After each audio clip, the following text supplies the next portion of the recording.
Bendiciones, hermanos. El tema de hoy se llama Explorando la Tierra Prometida. Antes de eso, vamos a considerar lo siguiente. La humanidad está pasando por un tiempo muy complicado, muy difícil. La raza humana está sufriendo ataques de muchas clases, principalmente de dos en este momento. Uno es la conocidísima epidemia, pandemia, y otro es la violencia que está llegando por brotes en muchas naciones. Pero esto que se ve a nivel físico y material es el reflejo de lo que está ocurriendo a nivel espiritual. Hay toda una serie de ataques para que la gente no entienda, no comprenda, no estudie, no profundice y más bien camine con los ojos cerrados hacia lo que todo el mundo presiente que es el empeoramiento de la situación, pero aunque se presiente, nadie está haciendo nada por remediar. Sabemos que la respuesta es únicamente Dios, y esa es precisamente la razón por la que nadie hace nada. Porque caminar con Dios requiere un compromiso, y eso asusta a la mayoría de los seres humanos. Ahora, específicamente con respecto al pueblo de Dios, el ataque que hay principalmente en este momento es sobre la salud espiritual. Hay un mover oscuro con respecto a lograr obtener un enfriamiento, un apagamiento de las cosas de Dios. Se siente que muchos cristianos están sufriendo en este momento de rutina, aburrimiento, alejamiento de Dios y dificultades para tener comunión con Él y acercarse a la palabra. Esto tiene que ver con la ignorancia o la falta de profundización del conocimiento de las cosas que Dios tiene reservadas para nosotros. Y ese es el propósito del mensaje de hoy. Como dije, el título es descriptivo, Explorando la Tierra Prometida. Vamos a mirar el capítulo 13 del libro de Números, donde está la descripción del mandato que Dios le da al pueblo con respecto a avanzar para entrar en la tierra prometida. Todos los oyentes, por lo menos la mayoría, estarán seguros de que entienden que la tierra prometida para los israelitas era algo terrenal y físico, con un profundo simbolismo espiritual. Para la iglesia, la tierra prometida es equivalente al reposo de Dios o al reino de los cielos aquí y ahora, y se prolongará por toda la eternidad. El reino de los cielos que toma el interior del ser humano, que es hijo de Dios, y lo llena de su paz. Dice la palabra en Números 13. Vamos a dividir el tema porque es un poco largo en cuanto a lectura. Abarca todo el capítulo 13 y parte del 14. Vamos a saltarnos unos versículos. Y en esa enumeración de versículos vamos a dividir en 5 grupos o 5 enseñanzas todo este pasaje para entenderlo más a cabalidad. El primer ítem o tema sería el que va desde el versículo 1 hasta el 3 y lo denominamos la exploración de la promesa.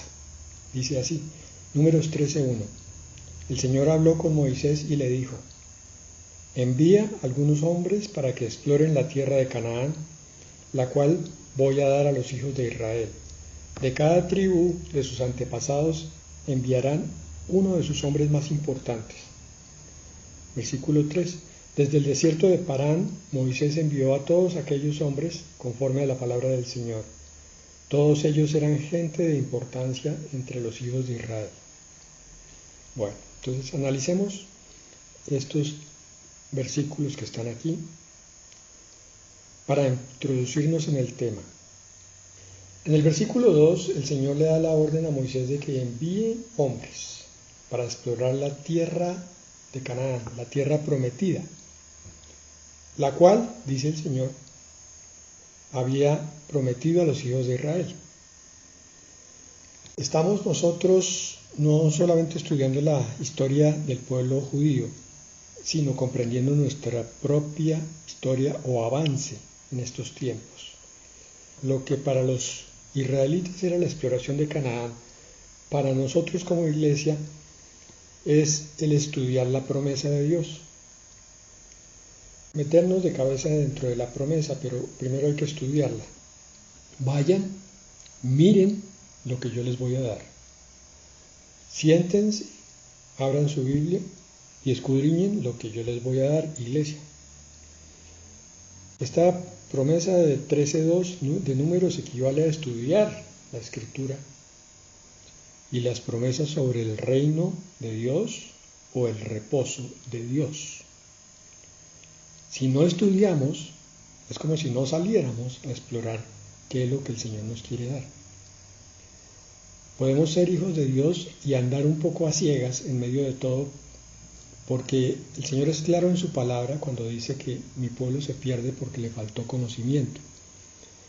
Él, si bien está siempre disponible a darnos sus promesas cumplidas, también espera que nosotros hagamos nuestra parte. No todo es gratis, tiene un precio algunas cosas, y el precio muchas veces es el esfuerzo, el disponerse, el actuar. Entonces aquí el pueblo se está disponiendo para salir a explorar. Pero también, aparte de estudiar la palabra, es que el pueblo de Dios esté dispuesto a oír el testimonio de aquellos que ya entraron a la tierra prometida, al reposo de Dios. Para eso el Señor puso a maestros de la palabra, predicadores y otros siervos que toman a los que vienen atrás, están más recién llegados, y de su propio testimonio les muestran que sí es completamente cierta la promesa del Señor, y que sobre todo el pueblo de Dios debe entender a través o bien de la Escritura o bien del testimonio de sus siervos que estas promesas son para todos los hijos de Dios que la tomen, que la busquen. En Números 13:3 el Señor pide que vaya gente de importancia entre los hijos de Israel. Aquí se refiere a los líderes de las tribus. El gobierno de Israel estaba repartido de tal manera que la cabeza era Moisés, y de ahí en adelante se delegaba el poder en jefes de centenas, de decenas, que hoy equivaldría a invitar a la exploración de estas promesas a los que son cabeza de hogar. Obviamente también a los que son líderes en las iglesias, pero cuando la congregación es pequeña y no hay líderes para que se formen grupos de estudio, entonces el encargado de salir a explorar la promesa siempre es el jefe o la jefe de la familia. Debe tomar esa responsabilidad, entendiendo que lo que el Señor está ofreciendo y dando es para que él o ella, como cabeza de hogar, lleven esa enseñanza al resto de la familia, para que la familia entre completa también al reino. Esa es la función del pastor.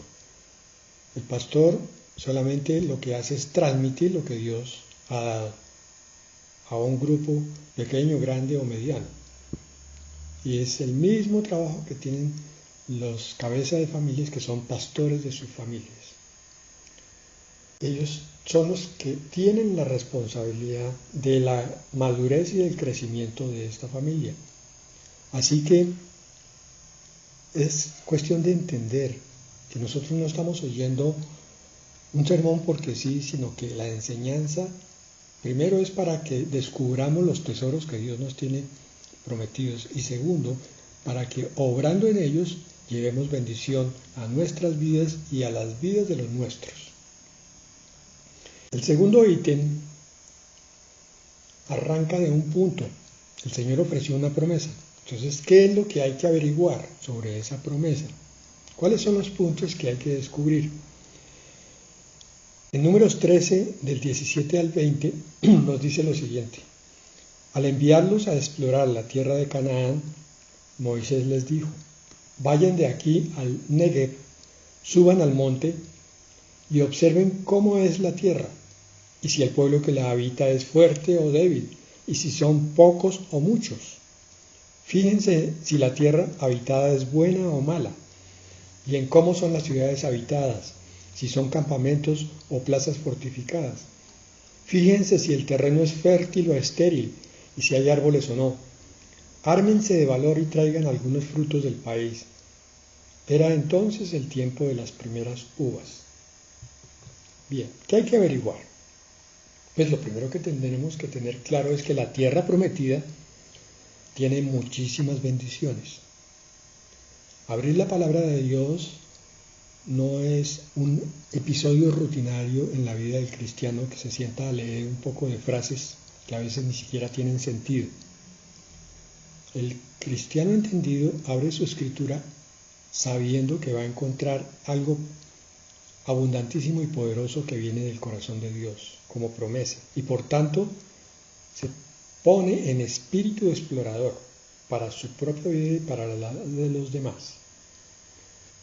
Eso está prefigurado aquí cuando Moisés le dice que exploren todo, el monte, observen la tierra, los habitantes, las congregaciones de habitantes, si son campamentos, si son ciudades fortificadas, y traigan incluso señales de esa tierra bendita, para que los que no han ido sepan. Pues ahora partimos del punto de que la tierra prometida tiene muchísimas bendiciones, pero tenemos que entender que hay sustento asegurado por encima de la escasez actual. Quiero decir con esto que a diferencia de los israelitas que fueron a mirar quiénes eran los pobladores, cuál era la forma de cultivo y qué se producía allí, nosotros al entrar en la promesa de Dios lo que tenemos que buscar es entender que esas promesas van a buscar nuestro bienestar espiritual, primeramente, pero que también nos va a dar bienestar material. La tierra prometida era descrita como la tierra que fluye leche y miel, dando a entender que había productos apetitosos y abundantes que calmarían cualquier hambre. El cristiano actual, cuando estudia la palabra de Dios, entiende que está frente al cumplimiento del amor generoso de Dios sobre su vida. Que si este creyente es diligente en buscar esa bendición, va a encontrar suplencia para muchas de sus necesidades. Que va a encontrar incluso tranquilidad económica en medio de esta crisis que se está presentando actualmente, donde por lo menos 6 de cada 10 personas están teniendo severos problemas de ese tipo. El reino prometido, la paz, la abundancia, también la paz en medio de la tormenta y la esperanza ante un futuro de tribulación. Estoy diciendo esto porque los incrédulos en este momento están muy afanados, están muy golpeados, están teniendo muchísimas angustias, preocupaciones y hasta obsesiones.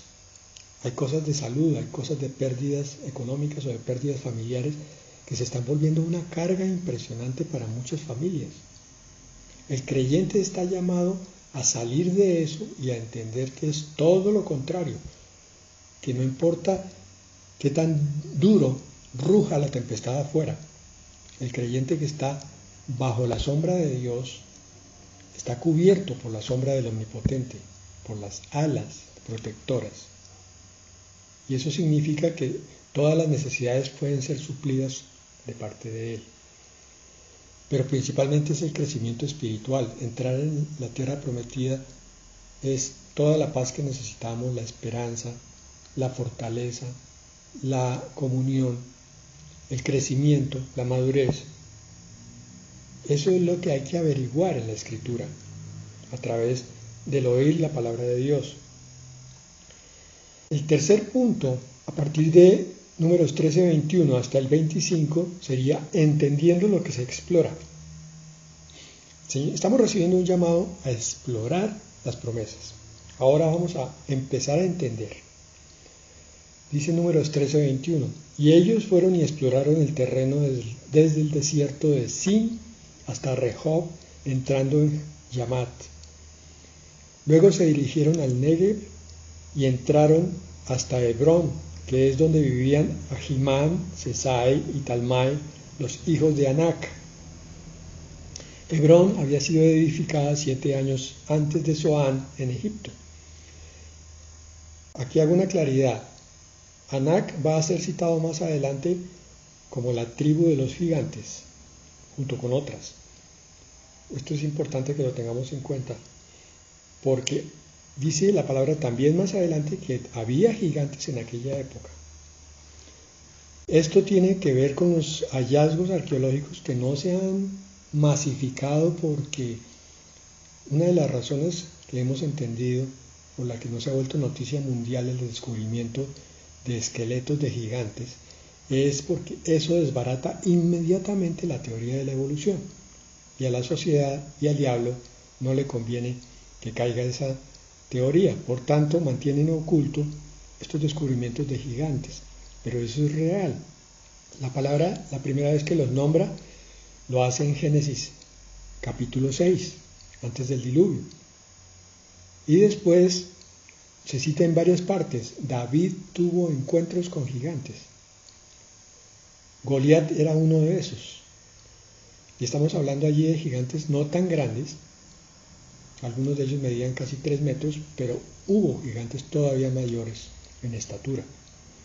Entonces, imagínense ustedes que estos están explorando y ven gigantes allí. Números 13:23, llegaron hasta el arroyo de Escol y allí cortaron un sarmiento con un racimo de uvas, el cual llevaron entre 2 en un palo y granadas e higos. El racimo era tan grande que tenían que llevarlo 2 hombres. 24. Como allí los hijos de Israel cortaron ese racimo de uvas, aquel lugar fue llamado Valle de Escol. Después de explorar la tierra, volvieron al cabo de 40 días. ¿Qué enseñanzas tenemos aquí para la iglesia? Primero, que cualquiera que explora con seriedad la tierra prometida evidencia en esas promesas que hay abundancia cierta.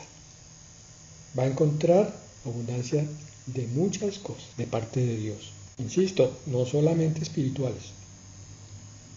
Números 23:19 nos dice esto: Dios no es hombre para que mienta, ni hijo de hombre para que se arrepienta. Él dijo, ¿y no lo hará? Habló, ¿y no lo ejecutará? Cuando el Señor da una promesa, como se la ha dado al pueblo de Israel, y se las cumplió todas, y promesas como se las dio a la iglesia, y están listas para su cumplimiento, vemos 2 factores allí únicamente, o 3 mejor.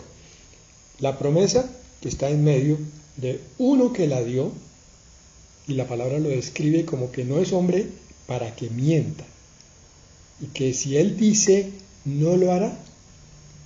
Entonces no queda sino un tercer factor, que es el hombre, es el que oye la promesa. Está la promesa que viene de alguien que la cumple siempre. Entonces la razón por la cual no se ve que la promesa se cumpla con mayor frecuencia en el pueblo de Dios es por causa del hombre, no por causa de Dios. Es el hombre el directo responsable de no encontrar por no conocer, de no tomar por no creer, de no evidenciarla en sí mismo por una cantidad de dolencias de tipo espiritual. Hebreos 6:17 dice: por eso Dios, queriendo demostrar claramente a los herederos de la promesa que sus propósitos no cambian, les hizo un juramento, para que por estas 2 cosas que no cambian y en las que Dios no puede mentir, tengamos un sólido consuelo los que buscamos refugio y nos aferramos a la esperanza que se nos ha propuesto. Esta esperanza mantiene nuestra alma firme y segura como un ancla y penetra hasta detrás del velo. Bien, entonces Hebreos 6:17 nos está diciendo que el propio Señor, al dar la promesa, ha jurado por sí mismo. Y Dios no puede mentir en ninguna de estas cosas, con el propósito entonces de que esta palabra nos dé un sólido consuelo y esperanza. Nos está diciendo que cuando somos estudiosos de la palabra de Dios y empezamos a ver la multitud de promesas y caminamos hacia ella, entonces nuestra vida se llena de consuelo y de esperanza. Lo dice literalmente Hebreos 6, 18 y 19. Dicho de otra manera, el que cree tiene sentido dentro de su vida espiritual. El que no cree vive desesperanzado y sin consuelo. Y son los fenómenos que estamos viendo precisamente en los incrédulos, por un lado, y por otro lado, en los que se dicen creyentes, pero no se deciden a hacer su compromiso con Dios y con su palabra. A continuación viene la descripción más temida. Vamos a ver que está desde el versículo 26 hasta el 33 del capítulo 13 de Números.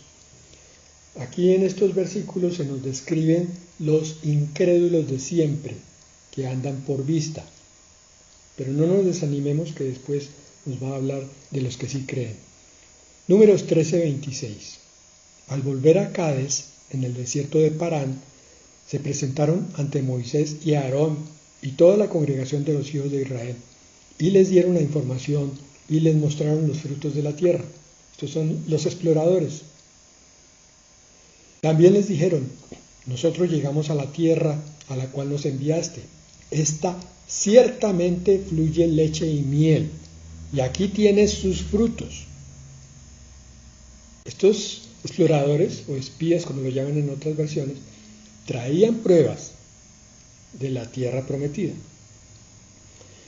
El problema es lo que vienen diciendo a continuación, en el versículo 28.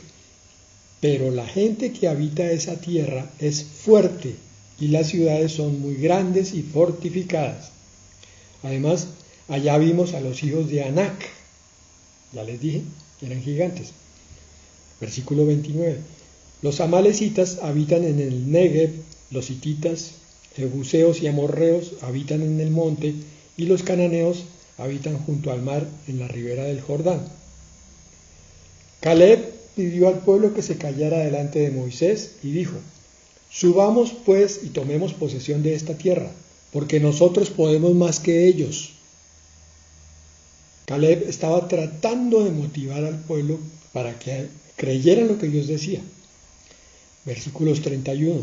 Pero los que habían ido con él dijeron: no podemos atacar a ese pueblo porque ellos son más fuertes que nosotros. Además, entre los hijos de Israel hablaron mal de la tierra que habían explorado y hasta dijeron: la tierra que recorrimos para explorarla se traga a sus habitantes. Toda la gente que allí vimos son gente de gran estatura.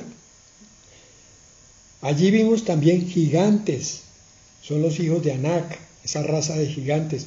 Ante ellos, a nosotros, nos parecía que éramos como langostas, y a ellos también así les parecíamos. Vean ustedes la calidad de comentarios que hacen estas personas. Hay dos clases de comentarios aquí. Uno es la descripción de ciertas cosas que ellos evidenciaron como tal. O sea, ciertamente estaban allí. Pero en otro sentido, los comentarios se fueron con mala intención. Ya empezaron a exagerar los puntos negativos de lo que habían visto. Lo grave es que según este pasaje, que está en Números 13:26 al 33 que acabamos de leer, la mayoría del pueblo, en cuanto se refiere a Israel, oyendo, no creyó. Les trajeron muestras y no creyeron que Dios los iba a introducir. Y la historia se ha repetido una y varias veces desde este pasaje. Lo vemos frecuentemente en otros en la Biblia, pero en la historia también ha ocurrido algo similar. Y en la iglesia hoy en día pasa lo mismo. La mayoría del pueblo está oyendo la enseñanza de la palabra, pero no cree. Ve que hay dificultades que es necesario observar para planificar cómo vencerlas. Eso es cierto. Uno no puede taparse los ojos y decir, no hay ningún problema en lo que vamos a hacer. El ejemplo muy claro está en Josué, que tuvo que librar batallas dentro de la tierra prometida para conquistarla. Josué entró a la tierra prometida.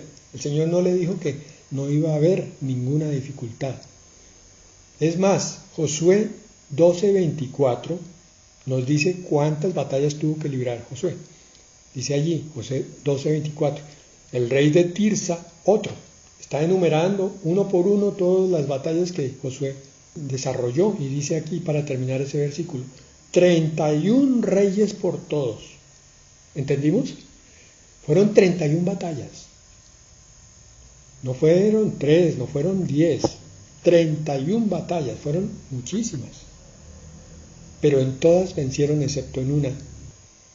La segunda ciudad es la llamada Hai. Y allí un general se guardó parte del tesoro. Por tanto, los habitantes de Hai derrotaron a los israelitas porque habían pecado. Pero el resto de las ciudades el Señor arrasó con los enemigos. Entonces, el pueblo incrédulo es el que convierte los obstáculos en algo insalvable. Cuando uno ve una circunstancia negativa al frente, puede tomar, pesarla, medirla y tenerla en cuenta para ver cómo la va a solucionar o cómo la pone en oración para que Dios la solucione. Hasta ahí no hay ningún pecado. El problema consiste en tomar el examen negativo de algo y convertirlo en una maldición, en un descrédito para la palabra de Dios, en una fuente de duda contra la verdad que Dios habla.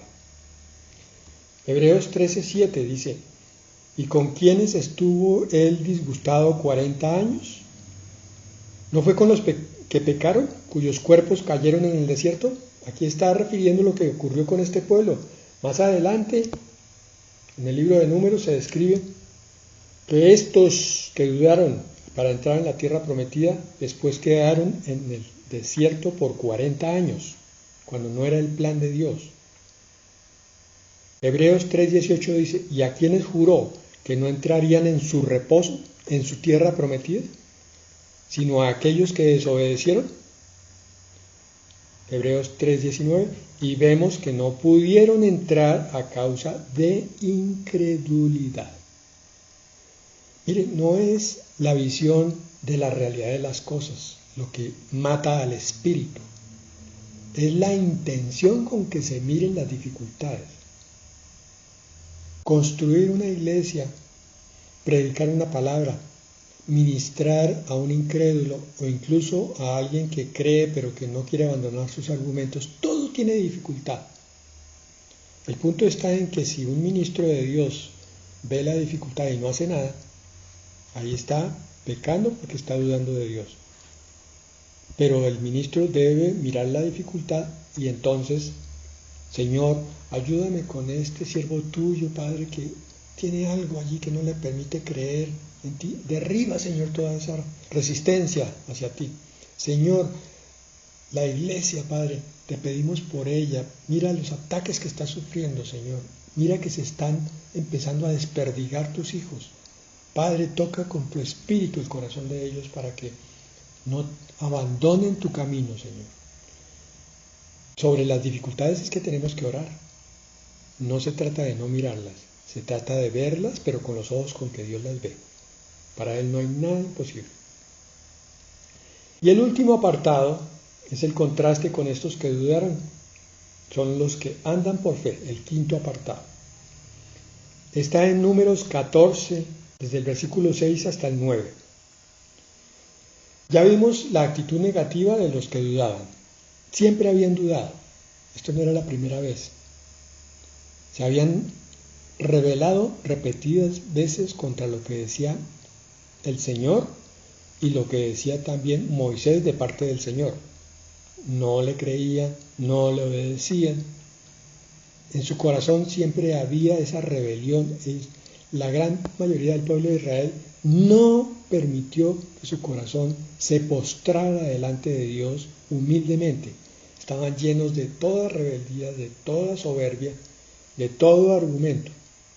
Pero siempre hay unos de entre la montonera. Aquí vimos que eran la mayoría los que no creyeron, Los que creyeron suelen ser siempre menos, los pocos, pero esos pocos son los que van a ver el cumplimiento de la promesa. Números 14:6. Mientras Josué, hijo de Nun, y Caleb, hijo de Jefone, que eran dos de los que habían ido a explorar la tierra, se rasgaban las vestiduras al oír las sandeces, los despropósitos que estaban diciendo los incrédulos que no querían entrar. Josué y Caleb, en la típica costumbre oriental, cogieron sus vestidos y los rasgaron en señal de dolor y de arrepentimiento. Estaban diciendo, ¿cómo nos duelen estos que no creen? Perdona, Padre, a estos que no creen. Y es que los incrédulos son una carga siempre para sí mismos, pero también lo son para sus hermanos que sí creen. No hay nada más duro para un padre de familia que tener hijos desobedientes y rebeldes. Un padre que llega con el corazón abierto para bendecir a su familia en todo sentido, material y espiritualmente, y el hijo rebelde lo mira con desdén, con la boca torcida, y se queja. No hay nada más duro para un pastor que llevar una iglesia, como lo hizo Moisés, de rebeldes. Moisés muchas veces lloró delante del Señor, porque le había tocado un pueblo absolutamente duro de corazón. Números 14:7. Y hablaban con toda la congregación de los hijos de Israel. Les decían, la tierra que recorrimos para explorarla es una tierra sumamente buena. Si Dios la da, siempre es para bendición, aparte de las dificultades. Lo que debemos hacer es mirar lo que Dios nos va a dar, no las dificultades, en el sentido de anclarnos ahí y quedarnos pensando que son imposibles. Ya dije cuál es la forma saludable de ver las dificultades. Pero eso fue lo que hizo Josué y Caleb aquí. La tierra que recorrimos corresponde a la promesa de Dios. Es buena, sumamente buena. Versículo 8. Si el Señor se agrada de nosotros, si Él ve que le estamos creyendo, Él mismo nos introducirá a esa tierra y nos la entregará. Miren la actitud correcta. Josué dice, bueno, hay fortificaciones, hay gigantes, hay muchos pueblos, pero el Señor es el dueño de esta batalla, no nosotros. Él va a ir adelante. Él nos introducirá, quiere decir, Él nos guiará, nosotros iremos detrás de Él y nos la entregará, quiere decir, Él combatirá las batallas y las ganará por nosotros. Nos dirá qué tenemos que hacer, no es que nos quedemos sentados, pero iremos y haremos lo que Él dice. Es una tierra que fluye leche y miel, dice en Números 14:8. En el trasfondo ni siquiera hay que mirar la promesa. Lo que hay que mirar es que viene de un Dios poderoso, milagroso, bueno y amoroso. Por tanto, la promesa es lo de menos. Lo importante es que vamos a ver la bondad y el poder de Dios. Y entonces veremos cosas grandes. Números 14:9. Así que no se rebelen contra el Señor, ni tengan miedo de la gente de esta tierra. Nosotros nos los comeremos como si fueran pan. No les tengan miedo, que el Dios que los protege se ha apartado de ellos, y con nosotros está el Señor. Una enseñanza que surge de aquí es que el miedo y la incredulidad tienen que ver con la rebelión a Dios. Cuando yo me lleno de miedo por las dificultades y por los obstáculos, no le estoy creyendo a Dios porque soy rebelde para con Él. Pero además sale a relucir otra cantidad de intereses ocultos y pecados escondidos. Es probable que una de las razones por las que yo no le crea a Dios es porque tengo un pecadito escondido. Pornografía, lujuria, pereza, tantas cosas que están allí solapadas que solo Dios conoce. Pero como amo más mi pecado, entonces me conviene la disculpa y el argumento para no reclamar la tierra prometida, porque no quiero abandonar Egipto. Para terminar entonces, citamos uno de los versículos más cortos pero más importantes para la vida cristiana. Segunda de Corintios 5:7, en la versión Reina Valera dice, porque por fe andamos, no por vista.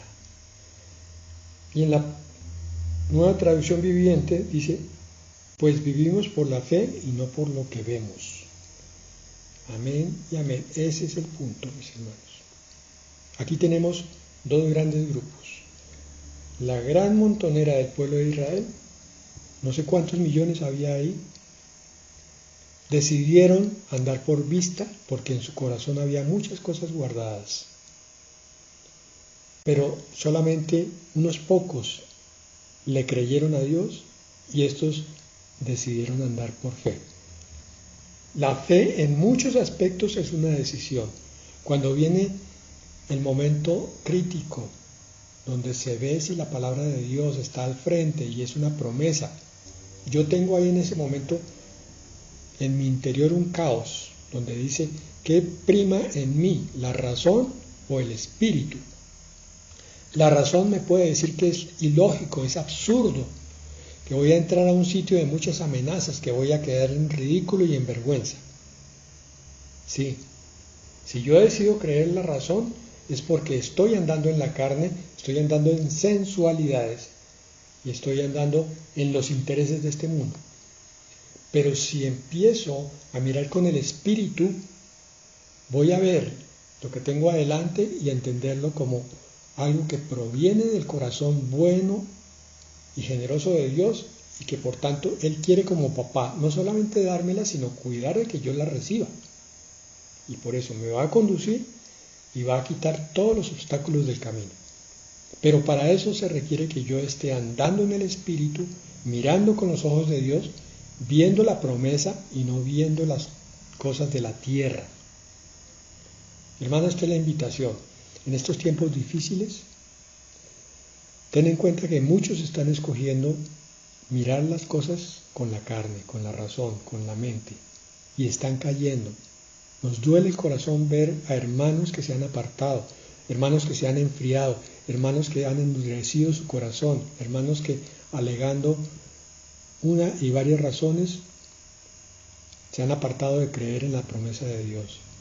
Pero nos gozamos que siempre hay un remanente que cree, aunque no tiene razones lógicas, sus razones son siempre espirituales, y le cree a Dios y a su palabra. Y los vemos como suben en ese reposo espiritual, en esa tierra prometida, en ese reino de los cielos, y van camino a ser tomados por el Señor Jesucristo cuando venga con su iglesia. El resto de la iglesia que no cree se quedará en el desierto, que seguramente es la tribulación. Padre, te pedimos, Señor, por aquellos que están dudando en este momento, por aquellos que han albergado en su corazón dudas y razones humanas. Satanás ha venido a llenar su cabeza y su corazón de cosas que no tienen nada que ver con tu palabra. Padre, perdónalos porque ellos le creen más a Satanás y a las mentiras de la mente que a tu palabra. Pero levántalos, Señor. Saca ese pueblo que es tuyo realmente. De entre todos ellos tiene que haber varios justos todavía, Señor. Rescátalos, Señor, en el nombre de Jesús. Tráelos por el amor de tu misericordia. Tráelos para completar el número de tus elegidos. Y a los que están firmes, Señor, sosténlos, Padre, con el poder de tu Espíritu, mirando siempre la hermosura de tus promesas, mirando siempre el Dios de la promesa, el Dios que no tiene ningún solo límite, ni un solo obstáculo, el Dios que lo que prometió lo hará. Gracias, Padre, por llevarnos a ti a través de tu palabra y de tu Espíritu Santo, en el nombre de Jesús. Amén.